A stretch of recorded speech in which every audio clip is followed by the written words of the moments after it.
Do we have any other topics today? Yeah, what else Jimbo, going you got on? something? Um, yeah, nothing major. I mean, basically, when we're talking third parties, there's also, as I was talking about before, our pre-video discussion, um, Twitter is cracking down on articles of unity, basically continuing to throttle their discussion and their, really, rights to how to build their party. Um, which just shows that, I mean, it's a good thing in that they, the corporate oligarchs are definitely concerned that, they see the rioting in the streets and they see all these different movements going on, People's Party articles of unity, etc., and they're worried. But it also emphasizes, I'm glad that it exposes Twitter for just being an out and out, um, you know, uh, tool of the oligarchs. Um, but it basically just shows that one of the major battles we're fighting right now is the media. I mean, basically, the way the media is a complete tool for the oligarchs and putting out propaganda. And at this point, they don't even pretend that the stuff is real, right? I mean, they just put out stuff that's completely false, based on nothing, based on complete hearsay. And I think that's we have to find a way to tackle it. I mean, we're kind of surviving right now by YouTube channels and roping and all kind of stuff. And people that know to find that are finding that. But there's just still so much disinformation out there that it's extremely difficult for democracy to thrive, given that amount of propaganda that's out there. I mean, like I say, we've had the discussion before. People that are extremely bright will parrot back the most ridiculous Russiagate, etc. kind of propaganda. And I would love to know, what the answer ultimately is. I think, again, it's going to be the people like rising up and just demanding change. In terms of social media, Jim, you'd mentioned some of the other, alternatives like to Facebook and to other, to Right. YouTube, like Rockfin, for instance. And Yeah. I think, it's just like the Democratic Party. We're still going to use YouTube. We're still going to use Facebook, probably. We're going to use Twitter, but we also have to use alternative means of communication, because ultimately the oligarchs, for lack of a better word, control these major corporate Oh media. yeah. I mean, folks are demonetized on YouTube all the time. They just, despite doing it, they still are pushing it because they're getting funding in other ways. But yeah, the major platforms, even for alternative media, Twitter, Facebook, and YouTube, all throttle back discussion when it gets dangerous. I mean, and that's just like the first step, right? I just read Yeah. today, like they're doing massive arrests in Minsk. There's uprising in Belarus against Lukashenko, and basically they've shut down cell phone service and internet access there. So like that, censoring or cracking down on YouTube or Twitter or Facebook, that's just like the first step. They have ultimate control over that. So like that's why it's all the more important to have alternative. Um, I think it's like building up a parallel economy, whether it's cryptocurrency or crypto media or other barter system or other parallel systems, so that when and not that you're going to abandon the mainstream systems right away, but the idea is that when those systems start to become less and less reliable, you have alternatives to go to instead of just anarchy and have nothing. It seems like uh, there are the internet, to me, seems like it's something they probably regret that the oligarchs regret that exists, because the internet has done more than anything else to kind of I'm sure they regret encourage it. a revolutionary thought. And how do you but how do you ensure that you have that freedom? How do you ensure that you have that? If Facebook and Twitter went down, how are we going to communicate with people in Russia or people in China who are actually interested in the same Yeah. things and Well, keep so that. there are alternatives. It's just it's the regular rules of monopoly apply, right? When basically when they have a complete monopolist control. Thanks, Bill Um, Clinton. yeah, exactly. They go, they just know that they can do whatever they want, right? So I keep pushing people to the alternative to Twitter is Parler. No, it's not perfect, but both of them would be regulated if each of them had 50% of the market and knew that when they misbehaved, everyone can jump over to the other one. That's going to exert a lot of control, right? And for Facebook, there's Vero, which is, I mean, it's not great, but it's an option out there. And there's Rokefin and all these other there's many there's many different options for YouTube. And I'd love to see people get like kind of split their time over multiple platforms to just to give Twitter and Facebook and YouTube the message that we don't need you. But it's hard to do Yeah. that when you have they have a monopoly. It's like it's trying to break away from the dollar. I mean, it's pretty hard to go to cryptocurrency or whatever. They like Facebook already has such a monopoly on everything. It's hard to jump ship. Yeah, And you need something like a new platform that maybe has some little novelty to it, like TikTok took over like really fast, right? And then like have something yeah. that's just a little different and get people. And this is a in terms of a populist bottom up change, even a consciousness change. People say I don't have to use Facebook anymore. There's an alternative there, and I'm going to use it even if it's like 20% of the market. I'm going to do this because it's alternate, and then all of a sudden it becomes 50% of the market. Yeah, Parler allows like 1,000 characters, which just the amount that allows you to express yourself is actually, I find, quite different. And I would encourage folks to like kind of cross post. Basically, if you put something, whatever you do on Twitter or whatever like that, well, post them a couple of them also on Parler, just to get that platform going. Just try and contribute on there enough. Just like, as I say, just to if 10%, if Parler had 10% of what Twitter had, they would start to worry that if we wanted to, we could all just jump over onto there, Right. Definitely as a communication platform for within a group, it functions perfectly, right? If so, I would encourage that. I think that could basically help to break some of this monopolistic behavior and propaganda and throttling back of discussion. Can I just say something? So, yeah. All right. So 3 things that I want to say. Remind me that it's 3 things, okay? Okay. So one is that, going off of what you guys were just talking about, that that there are other alternatives to these main platforms that we use, which is a good thing, but at the same time, it's a bad thing because it like waters down the impact, right, that you can have. Yes. Yep. Because obviously your message, if everybody's on Facebook, you can get your message out, quicker, you just have more of an impact.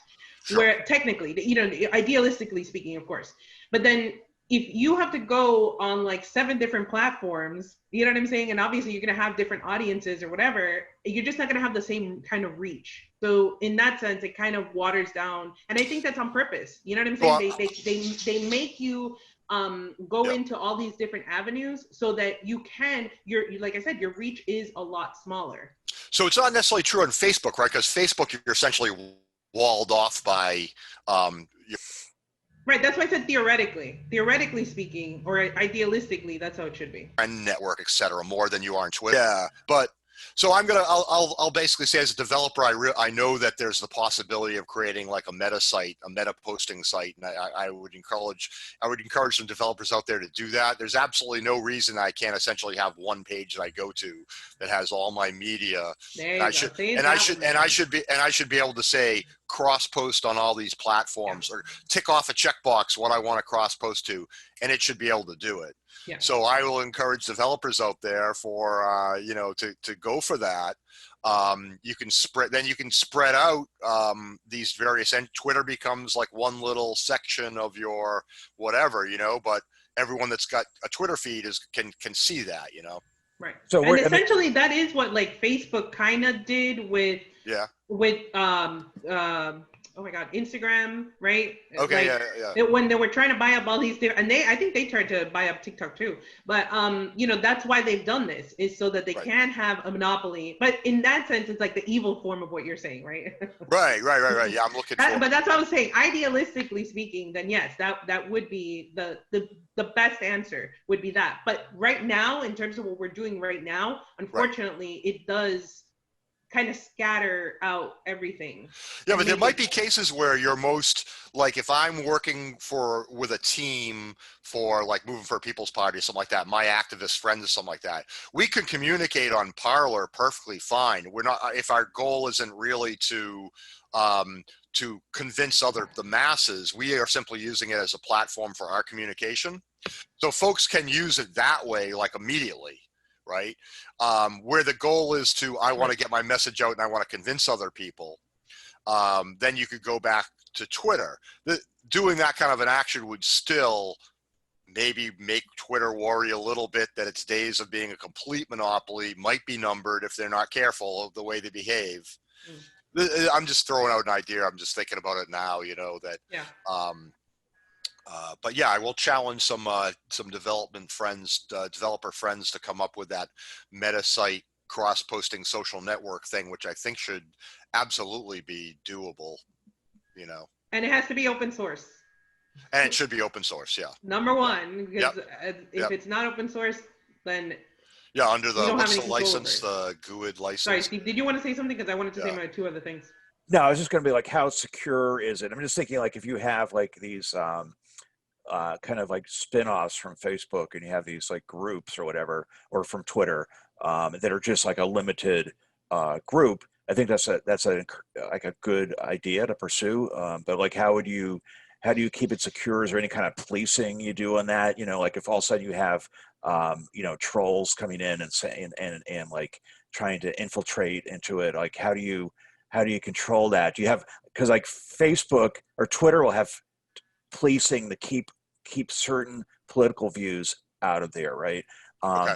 But like would a smaller group, it's just a thought I had. Would they have any kind of like way to control infiltration by you know, subversive you know, who are trying to destroy you? I'm not quite getting what you mean. You mean on Like a if they hack or on a just different like on a different platform, or No, on the same platform, if they're trying to get in there and take over, you know, because I'm saying if one, let's say one of these Parler all of a sudden became like, okay, you know, 15% of Twitter, then all of a sudden like they're going to appear on the radar of like the powers that be. So they will make attempts to get accounts and infiltrate and kind of, yeah. Oh you yeah, know, control it and everything. So like I think you kind of have to be uh, you know, whatever works now, you pursue that, but then you have to be right. flexible because stuff can change, and then.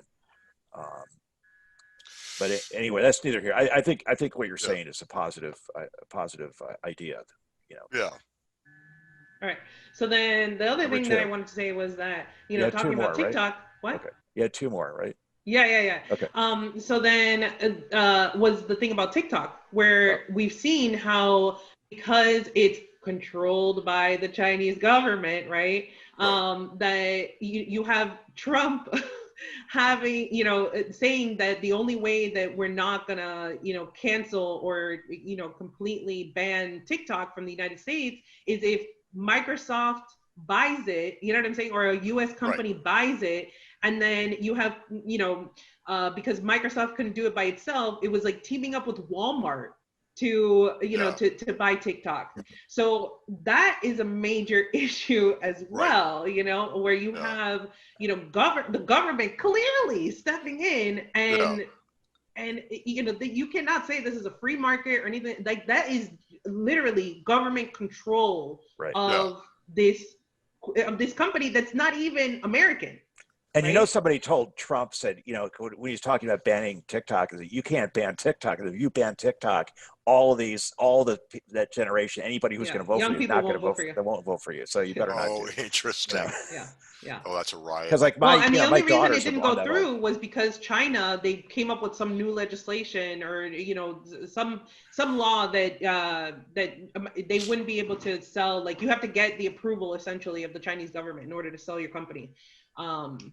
So yeah, and that's even bigger. That brings in geopolitics. You know what I'm saying? It has an even bigger impact, right? And then the other thing that I wanted to see if you guys knew about how now Facebook, again, another government mandated thing, where the week before the election, Facebook cannot have anything political on the site. Wait, who mandated this?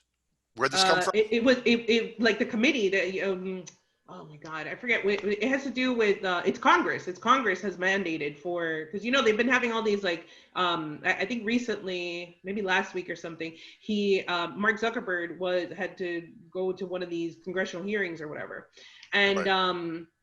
and yeah, essentially they have mandated that you cannot have Like anything political the week before the election on Facebook Facebook. only, not also Twitter. Yeah, that I know of, it's Facebook. I'm sure it's gonna go across the board. Yeah. Well, what does that mean? Nothing political. So I can't say like Exactly. Yeah. Exactly. Who was the arbiter of that? Exactly. Who was making that decision, right? And it's just because the whole thing of that you don't want, because the Russians, they're gonna hack and they're gonna send memes out to people, Yeah. So I just got a thing from the post office, a form thing, a card about voting by mail. First of all, I never got my ballots for the primary. I had to go vote at City Hall. I got to vote at City Hall. So you didn't get a vote for Kennedy. Well, I voted at City Hall, so Oh. I could vote for the Kennedy of my choice there. Oh. But I got this card from the post office saying we recommend mailing in your ballot a week before the election. So now, first of all, like that seems to me like you should have the right to vote right up until the election, because like things can change. Why should you have to vote a Right. week ahead? But they're actually encouraging you to vote a week ahead in order to make sure your vote is counted in a timely manner or whatever. I was a little bit upset by that, because I just thought, like, why are they telling me when to vote? I can vote Right. anytime up until election day. But Yeah. That in itself is a political action, sending that card and out. speaking, Sure. I just want to reminded me too, when you're talking about the political stuff on Facebook, that TikTok, is also political. That TikTok, there was a case of I think it was anti-Trump or something, but a case of some, the video was about, eyebrow makeup or something or whatever. It was like a cosmetic type video, but then at 5 seconds of the video it becomes really political, and this woman goes onto a rant about Trump or whatever. But I thought just the idea of having a political video in TikTok that's kind of camouflaged as a makeup video, innocuous makeup video, right? I thought that was interesting, and that you know indicates the potential that a medium like that has. Even that you don't think of it as political, it could become political very quickly. Mm-hmm. In a way that powers that be might not expect, right away. Right. So you always have to be like one step ahead, right? But that's the thing. It's like, if we're gonna allow these CEOs, the people that are not elected, people that they're not held to account by anyone, right? And especially because they're a corporation and they're an entity, they're a person, right? They have personhood. And anytime that you say like, oh, why are you, they're censoring me? If you complain about anything, it's their company, they're allowed to do whatever they want, blah blah blah. If you don't like it, well then go somewhere else, right? That's always the answer. But if slowly but surely everything is being controlled by the government or whatever, then or by these entities that we cannot hold to account, well then eventually we won't have any sort of alternative, right? And that's why we have to use people power to use alternative change everyday economic decisions, whether it's to use Facebook or what you buy at the grocery store. That's what makes a difference as much as voting, right? Mm-hmm. Actually, a discussion with friends yesterday about like, why don't we just like all join the Amish and just like rolling back the clock to a reasonable level of technology that takes care of our medical needs, etc. But doesn't put us in these positions of being controlled by the. Do you ever hear Sorry, of? but Do you ever that's hear? the opposite direction of where life is going Yeah, I right Do know you ever now. it. hear of Ivan Illich from the '60s? Like he was out of, I can't remember, he's from Russia or something, but he's in California. Yeah. This guy Ivan Illich, and he famously said, you know, that the bicycle is the most advanced technology we should have because everyone can understand how a bicycle works, and Yeah, yeah, we yeah, shouldn't have cars because it's too complicated. Well, you know, I mean, all that's fine and dandy, but um, you know, AI is developing at such a pace right now. It's like it's unbelievable, yeah. and like people thinking like we're going to turn the clock back. It's not going to happen. I mean, you know, I mean we're losing control. AI is developing so fast that like I it's forget pretty if we. scary. Yeah, I forget if we had this discussion. I mean, there are all sorts of scientists that basically say there shouldn't be any AI development going on that's not isolated from the internet. Because if you Right. were to crack the right formula for self-learning algorithms, you literally could have, you know, God essentially, Right. and it would be able to, by accessing certain protocols through the internet, it could be controlling nuclear systems or whatever, you know. Right. So there's a lot. Yeah, there are people that really understand the stuff that are really worried Okay. about that, about Let's what's get going back to on. Daisy. Yeah. Sorry. Oh, wait a You know, minute. that's Oh, no, sidetracked no, there. no. That's Okay. actually, it's funny because that actually leads to, if we're kind of done with this conversation, it kind of leads to the Yeah. next